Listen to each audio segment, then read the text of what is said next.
జిల్లాలో BRS party తరఫున పోటీ చేస్తున్న వెంకట్రామరెడ్డికి సంబంధించిన డబ్బులు పంపిణీ జరుగుతుందని చెప్పి బీజేపీ ఆరోపిస్తుంది. బీజేపీ ఎంపీ అభ్యర్థి రఘునందనరావు ఉన్నారు. పూర్తి వివరాలు అడిగి తెలుసుకునే ప్రయత్నం చేద్దాం. ఈ డబ్బులు పంపిణీ అర్ధరాత్రి నుంచి కొనసాగుతుందని చెప్పి మీరు ఆరోపిస్తున్న కొన్ని చోట్ల దొరికింది. అసలు పూర్తి ఏంటి విషయాలు? సో భారతీయ జనతా పార్టీ అభ్యర్థి ఈ నియోజకవర్గంలో గెలుస్తున్నాడని చంద్రశేఖరరావు గారు మెదక్లో మాట్లాడినట్టున్నాడు. పటాన్చెరులో కూడా చెప్పినాడు. మైనార్టీ సోదరులారా ఏకంగండి, బీజేపీకి మాకే పోటీ ఉంది, బీజేపీని ఆపాలంటే మాకు ఓటేయండి అని అడిగాడు.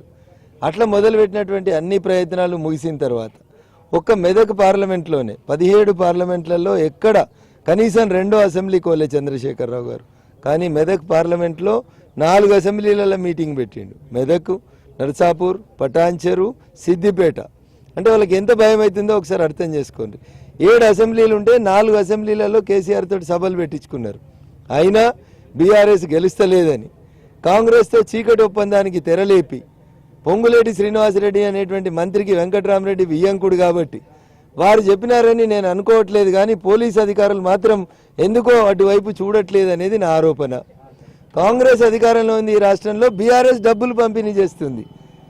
ఎస్ఐ నుంచి మొదలుకుంటే సిపి దాకా ఎవరు కూడా మేము ఇచ్చినటువంటి కంప్లైంట్ పట్ల రెస్పాండ్ కావట్లేదు.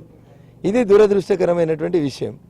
చాలా స్పష్టంగా రఘునందన్ గెలుపు నాపేతందుకు 500, 1000 ఒక ఎస్ఐ కాదు, SI Mulugu, SI Wargal, SI Toguta, SI Rayapolu, SI Siddipet 1 town, CI 2 town, CI 3 town, CI rural, DSP Siddipet, DSP Toopran, CI Dubbaka, SI Mirdoddi, SI Bhoompally, CI Ramayampet, SI Chegunta, SI Narsingi, DSP Toopran, SP Medak, CP సిద్దిపేటతో కూడా రఘునందన్ ఇంతమందితో రాత్రి 3:30 దాకా మానిటర్ చేస్తే ఒక్క కారు పట్టుకున్నారు. అన్న మీరు గమనించాలి, ఆ కారులో క్లియర్గా కవర్ ఉంది, బూత్ నెంబర్ 23 అనుకోండి ఉదాహరణకి. దాంట్లో ఓటర్లు ఎన్ని పైసలు ఇవ్వాలనేది కవర్లో ఉన్నాయి. అట్లా 27 కవర్లలో 88,40,000 రూపాయలు రాత్రి సీజ్ అయినాయి. నేను అదే చెప్తా ఉన్నా ఎస్ఐలకి, మిగతా అన్ని ఊర్లకు పోయినాయి బూత్ వైజ్. ఆ బూత్లలో డబ్బులు పంపిణీ జరుగుతుంది రాత్రి నుంచి. ఆపండి అని పోలీస్ అధికారులకు చెప్తా ఉంటే ఎక్కడ కూడా వాళ్ళు స్పందిస్తలేరు, నిమ్మకు నీరెత్తినట్టు వ్యవహరిస్తూ ఉన్నారు. నేను మీ ద్వారా తెలంగాణ ముఖ్యమంత్రి రేవంత్ రెడ్డి గారి దృష్టికి, డీజీపీ ఆఫ్ పోలీస్ తెలంగాణ దృష్టికి తీసుకుపోతున్నా. ఈ జిల్లాలో ఏమన్నా స్పెషల్ పరిస్థితులు ఉన్నాయా? బీఆర్ఎస్ కాంగ్రెస్ కలిసి బీజేపీని ఎదుర్కోవడానికి ఏమన్నా ఒకటి గమ్మని ఏమన్నా రేవంత్ రెడ్డి గారు చెప్తే డీజీపీ గారు పోలీసులకు ఆదేశాలు ఇచ్చిండ్రా? ఇవ్వకపోతే ఎందుకు ఇంత కేటగారికల్గా మేము ఫోన్ చేసి పలానా డోర్ నెంబర్లో డబ్బులు ఉన్నాయని చెప్పిన తర్వాత కూడా మీరు ఎందుకు రావట్లేదు? ఎఫ్ఎస్టీ టీములు ఎందుకు రావట్లేదు? ఇన్కమ్ ట్యాక్స్ అధికారులను తీసుకొచ్చి ఆ ఇళ్లను ఎందుకు రైడ్ చేస్తలేరు? నేను కొన్ని ఇళ్లలో 1,000 కోట్ల రూపాయల డబ్బులు ఉన్నాయని 3 రోజుల నుంచి నేను మెసేజ్ పాస్ చేస్తూ ఉన్నా. ఈ రోజు దాకా రెస్పాండ్ రావట్లేదు అధికారుల నుంచి. సో చివరి ప్రయత్నంగా ఈరోజు పోలీస్ అబ్జర్వర్కి, ఎన్నికల అబ్జర్వర్కి, ఎన్నికల రిటర్నింగ్ అధికారికి, ఎస్పీ మెదక్ గారికి రాతపూర్వకమైనటువంటి ఫిర్యాదులు ఇవ్వడం జరిగింది. కొద్దిసేపట్లో మేము మెయిల్ ద్వారా ఎన్నికల commissioner Telangana, chief election commissioner of ఇండియాకి ఈ కంప్లైంట్లు ఫార్వర్డ్ చేస్తూ ఉన్నాం.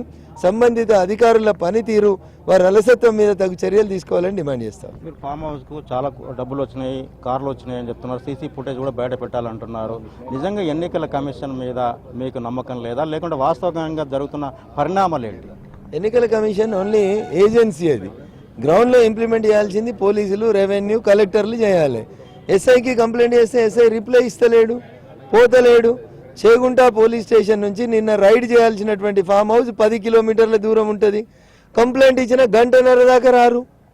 అంటే దీని అర్థమైంది, మీరు ఆ ఫామ్ హౌస్లో ఉన్న వాళ్ళకి అందరికీ ఫోన్లు చేసి కార్లను అక్కడి నుంచి వెళ్ళిపోమని చెప్పి ఒక కారు నాపి రోడ్డు మీదకి వస్తున్నావు, కారు నాపి అలా 88 లక్షలు దొరికినాయి అంటున్నావు, 27 బూతుల పైసలు దొరికినాయి అంటున్నావు. మరి దుబ్బాక అసెంబ్లీ నియోజకవర్గంలో 253 బూతులు ఉంటాయి. మరి ఆ 253 బూతుల మిగతా కవర్లు ఏవి? ఈ ఎలక్షన్ ఎక్స్పెండిచర్ కూడా వెంకట్రామరెడ్డి గారి ఖాతాలో రాయాలి. దొరికింది బీఆర్ఎస్ లీడరు, దొరికింది పోలింగ్ బూత్లో వంచే డబ్బు, ఆయన డబ్బు సీజ్ అయిన తర్వాత ఆయన ఖాతాలో రాయకపోతే ఎవరి ఖాతాలో చేస్తారు? ఆఖరికి డిఎస్పీ తూపురాన్ గారికి ఆ మాసాయిపేట రోడ్డు దగ్గరికి 7 కిలోమీటర్లు ఉంటుంది. వారు రావడానికి కూడా మోర్ దెన్ 45 మినిట్స్ పట్టింది. తెల్లవారుజామున 3:30 దాకా ఒక్క కారు, మిగతా 14 కార్లు ఊర్లకు పోయి కార్యక్రమం కంప్లీట్ చేసుకున్నాయి.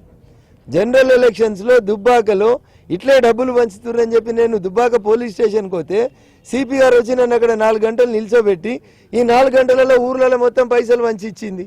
ఇయ్యాల కూడా అదే చేస్తున్నారు. రాత్రి 12 గంటలకు కరెంటు తీసి చేపిస్తున్నాడు. ఇంకా కాంగ్రెస్ అధికారంలోకి వచ్చినట్లేదు. దామోదర్ రాజనరసింహ గారు మంత్రి అయినట్లేడు.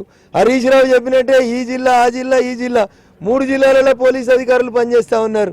ఇంతకంటే సిగ్గుచేటు కాంగ్రెస్ ప్రభుత్వానికి ఇంకొకటి ఉండదు. హరీష్ రావు అందరినీ మేనేజ్ చేస్తాడు అనుకుంటారు. కాంగ్రెస్ మంత్రుల్ని కాంగ్రెస్ ముఖ్యమంత్రిని రేవంత్ రెడ్డిని కూడా మేనేజ్ చేసిండనే మాట జిల్లాలో నడుస్తుందంటే ముఖ్యమంత్రి గారు స్పందించకపోతే సిగ్గుచేటు ఆయనకి.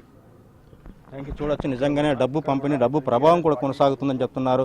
నిజంగా 45 నిమిషాలు 7 కిలోమీటర్ల వ్యవధి దూరంలో ఉంటే కూడా 45 నిమిషాలు పట్టింది. అర్ధరాత్రి ఫోన్ చేసినా స్పందించలేరు పోలీస్ శాఖ అని చెప్పి రఘునందన్ రావు చెప్తున్నారు. Cameraman కరుణాకర్తో Durga Reddy, big TV.